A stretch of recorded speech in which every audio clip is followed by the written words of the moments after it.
I'm Don Newman. This is CBC Country Canada.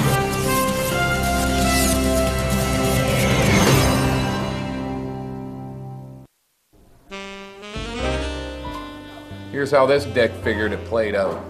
Tommy found out Calhoun was sticking his hand up the company bum. Tommy puts a mark out on Calhoun's ass.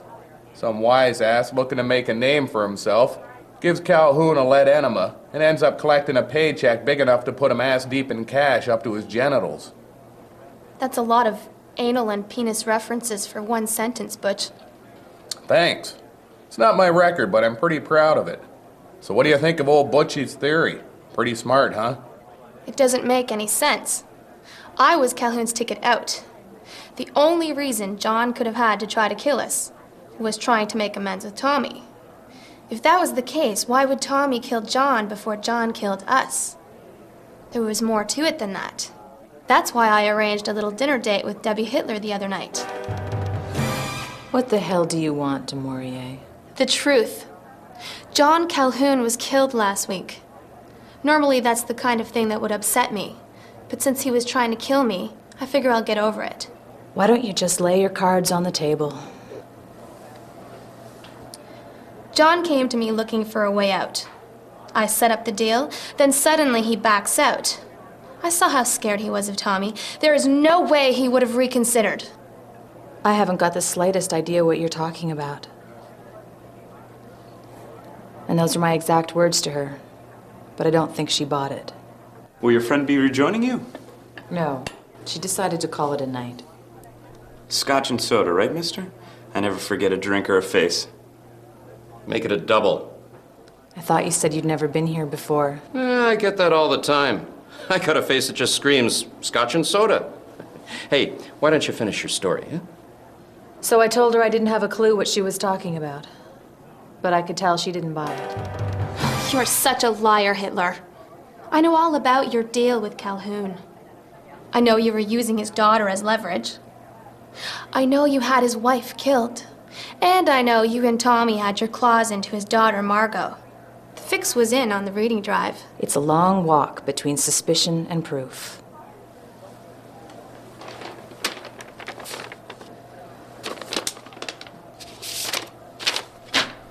Thought you said you gave the photos to Debbie. I had more than one copy of the photographs made. That's real good thinking. That way, if Debbie keeps them, you've still got a copy for yourself. That's what we dicks like to call having a little backup. Thanks for pointing that out, Butch. I'd be lost without you. You and every other dame I ever met.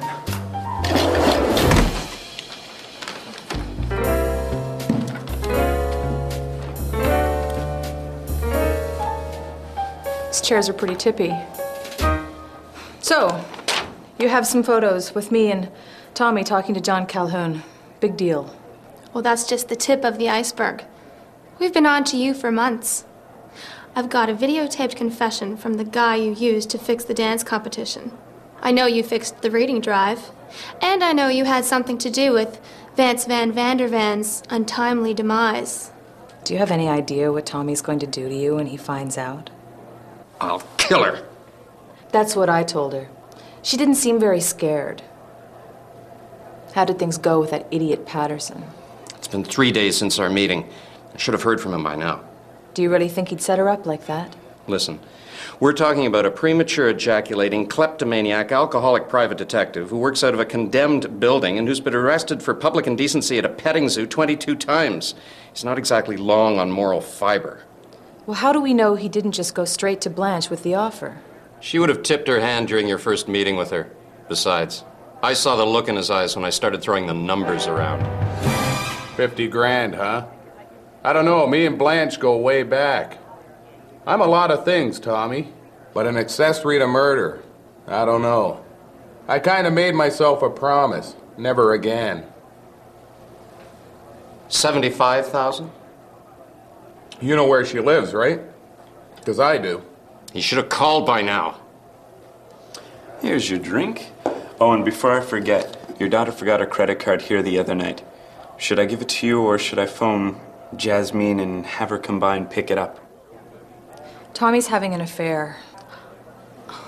My heart bleeds for you. I'll help you. But I want something in return. The last time I put my faith in you, it almost got me killed. Why should I believe you now?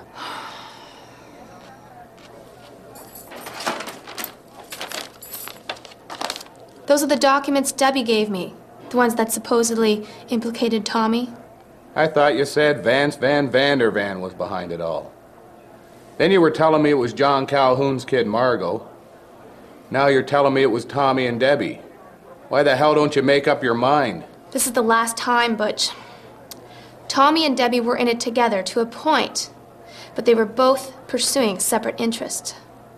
Tommy had the fix in on the reading drive, and he was using Margot to get at John. She's ruthless. I mean, I enjoy killing and extortion as much as the next girl, but this Margot kid is a real piece of work. Tommy and I figured we could scare her into giving up where her dad was hiding. And she did? You're not getting it. Tommy went to the school to try and intimidate her. Said he would call the principal, turn her in for cheating on all the reading drives. The kid never so much as batted an eyelash. Instead, she throws a whole new deal on the table. Says she'll tell us where her dad is hiding for 50% of the contract money that Tommy has out on his head. Her own father? Boy, kids today. So if Calhoun ain't her dad, who the hell is? Debbie pretended she didn't know, but I think she was lying. Or at least holding back until she had more definite proof. So that's why she killed John. Debbie didn't kill John. Tommy had already killed John's wife. So John was the only one left who could have told her who Margot's real parents were. Unless John told her before Debbie killed him.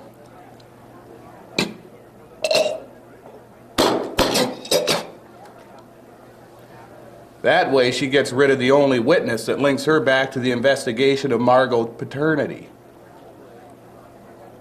She ties up all the loose ends and walks away scot-free. I never thought of that. Don't be too hard on yourself, baby. It ain't your fault God didn't make you born with as much smartness as good old Butchie here. Wait a second, that doesn't make any sense. Why would Debbie care about figuring out who Margot's real parents were? Unless she was using that information to blackmail John into something else. I bet that's what she used to get him to try and kill you and me. Possibly. Except if that was the case, it would rule her out as the killer. Why? Because she wouldn't spend so much time trying to con him to kill us, then turn around and kill him before he could do it. Unless she's dyslexic.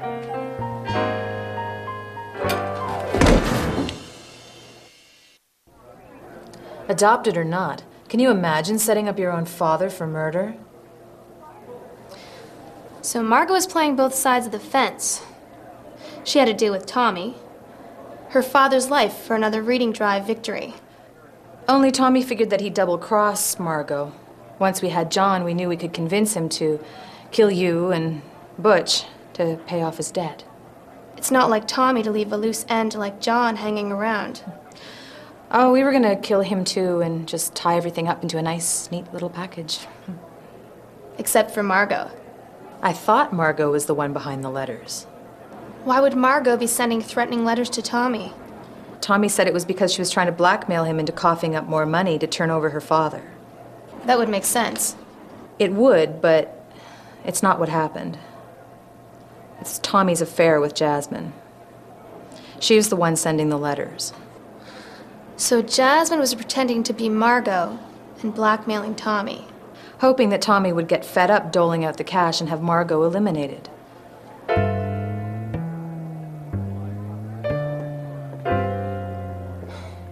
I still don't get it. Imagine how I feel. But why would Jasmine want Margot dead? If it was leverage she wanted, she could have just threatened Tommy with exposing the affair to you.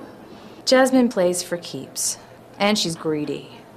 She could have done it that way and settled for a big payday, but instead, she saw a brighter light at the end of the tunnel. We didn't order these. This is really starting to piss me off. He's not a very good waiter. Jasmine is the one blackmailing me. And Margot is my daughter. Jasmine's in mine. I really wish you'd stop doing that. Finish the story, Tommy. It was an unplanned pregnancy. We both felt adoption would be the best solution. Things went smoothly for almost a decade. And then Jasmine shows up to our weekly rendezvous at the billiard hall. I was already naked and had the balls racked. Snooker or 9-ball? 9-ball. All we ever played was 9-ball. Honest. Anyway, Jasmine shows up and tells me this Margot kid, our daughter, has tracked her down. The kid had done her homework. She knew all about the affair and threatened to tell Van Vandervan and you unless we helped her fix the reading drive. How did it go from there to murder? Margot didn't know that Vance suspected Jasmine of having an affair and had hired someone to tail her. That someone uncovered Margot's scam and told Vance. Vance confronted Margot, and then Vance and Margot confronted Jasmine. And that's when the three of them hatched the plan to stage Vance's death and blackmail me. It's a confusing story. So you can see why I'm not terribly concerned about double-crossing Tommy. Provided the information you just gave me is true. You'll just have to take my word for it. We didn't order any spaghetti. Every time I come here, you get my order confused. You're not a very good waiter.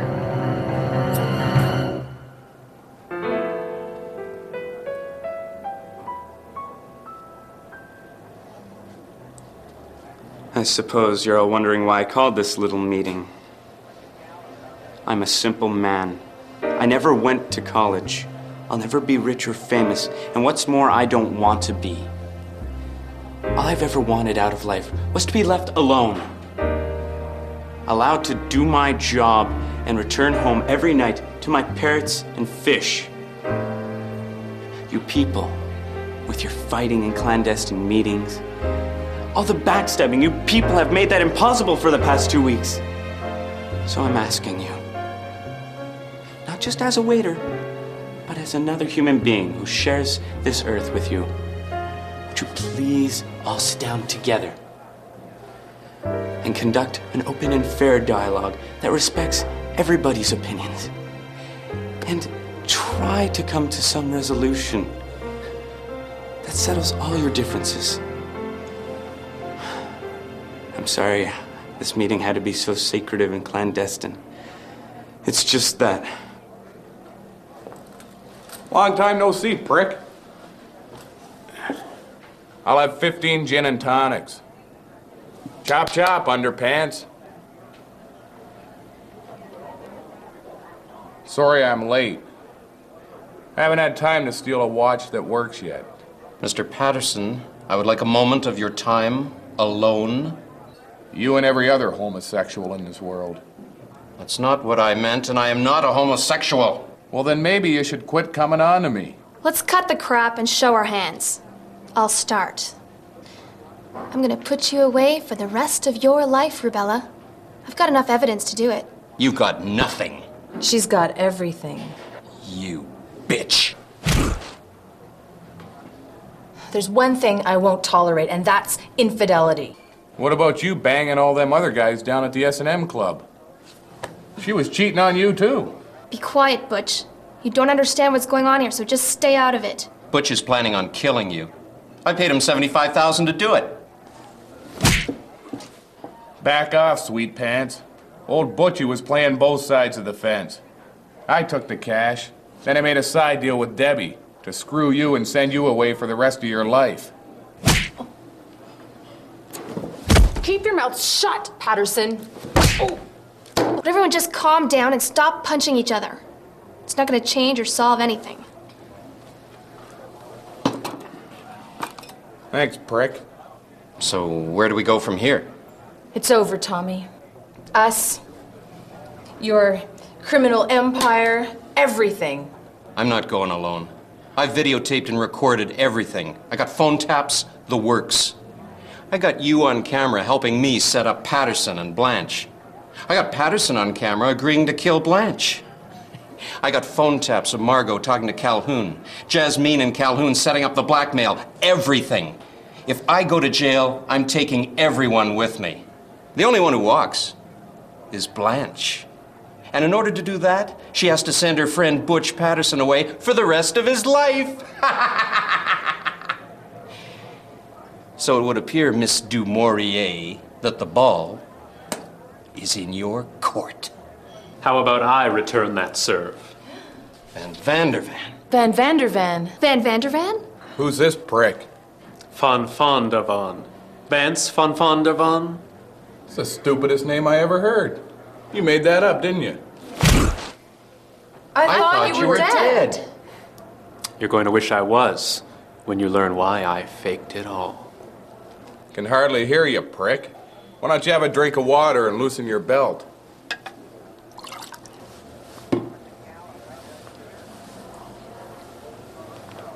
You all think you're so smart. Let me guess. You figure Jasmine and Margot cut a deal to blackmail Tommy. In the process, they set up Margot's adopted father, John, to take the fall. That left only two people to lay claim to Tommy's fortune: Jasmine and Margot, the mother and biological child. Then suddenly Jasmine disappears, leaving only Margot. Oh, you figure Tommy had her taken care of to solve his little problem. After all, since it was a clandestine affair, it would have been Jasmine's word against Tommy's over the paternity of the child. I figured Blanche and Patterson were behind it, trying to put the heat on me. Then I found out Debbie and Blanche were working a side job. Serves you right for stepping out on me. Let me see if I've got this straight. You knew about the scam Jasmine and Calhoun were running. You wanted a cut of it, but you didn't want to share. So I clued Tommy in on it. And I let him know that Jasmine and I were going to stage my death. She never saw it coming. But why would Jasmine want to stage your death in order to blackmail Tommy?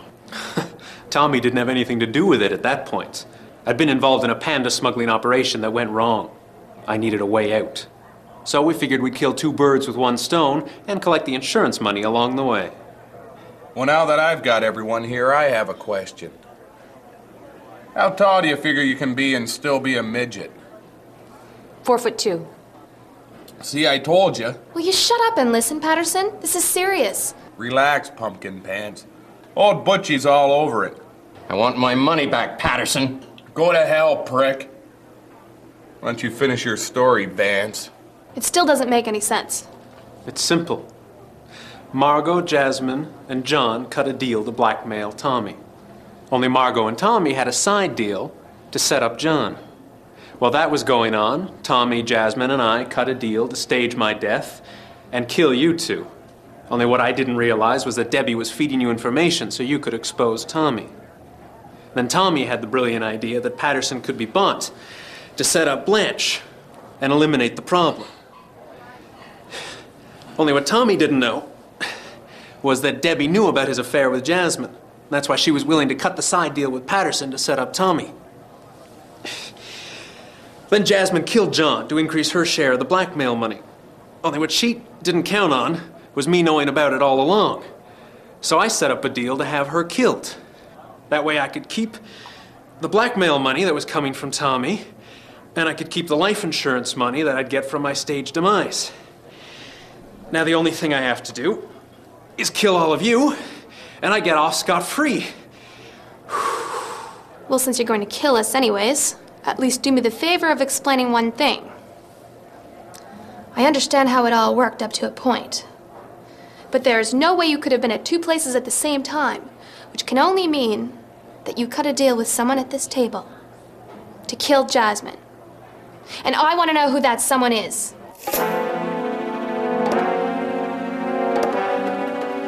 It was... Well, the whole thing was a setup right from the beginning. It was all carefully, meticulously, beautifully organized by...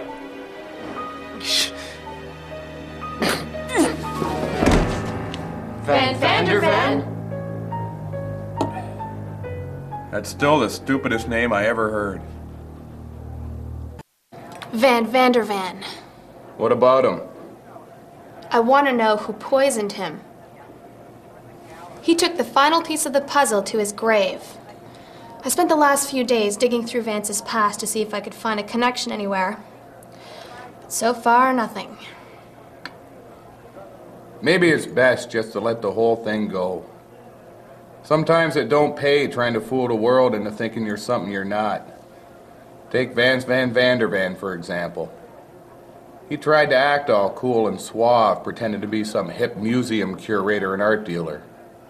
But he would have been better off sticking with his old job, instead of trying to climb the social ladder.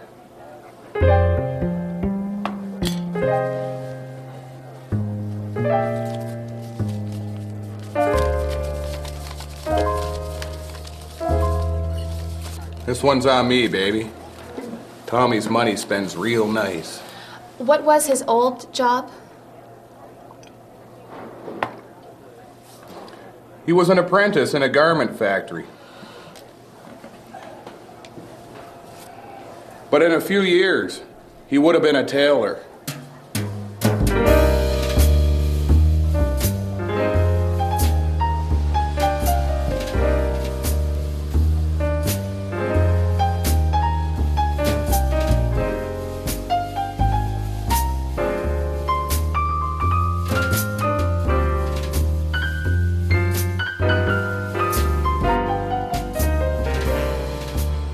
Yeah, it's me, Patterson.